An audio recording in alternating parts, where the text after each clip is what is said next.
Hi, welcome to హరిత kitchens. Today వచ్చేసి beetroot fry చేస్తున్నాము. బీట్రూట్ సన్నగా ముక్కలుగా తరుక్కోవాలి.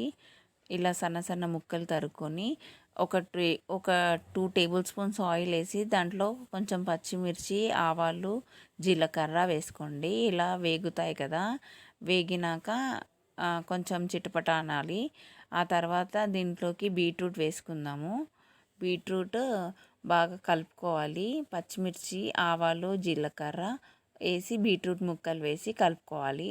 ఆయిల్లో ఫ్రై అవుతుంది కదా, దీంట్లో మనం కొద్దిగా పసుపు, ఒక స్పూన్, హాఫ్ స్పూన్ పసుపు, తర్వాత దీంట్లోకి కొద్దిగా కారం, ఉప్పు వేసుకోవాలి. కారం ఒక స్పూన్ వేస్తున్నాను.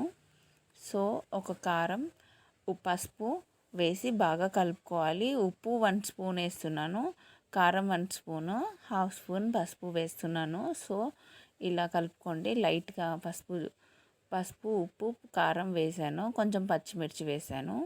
ఇలా బాగా కలిపేసుకుందాము. ఫ్రై బాగా అవుతుంది కదా ఆయిల్లో, సో మూత పెట్టండి.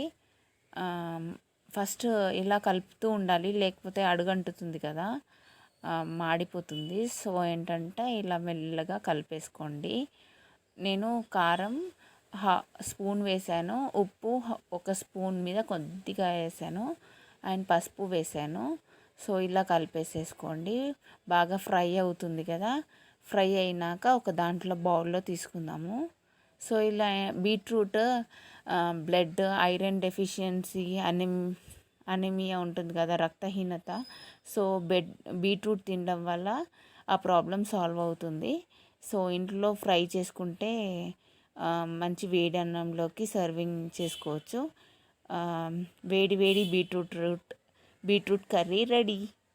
Thank you watching my channel. Thank you and subscribe my channel. Thank you everyone.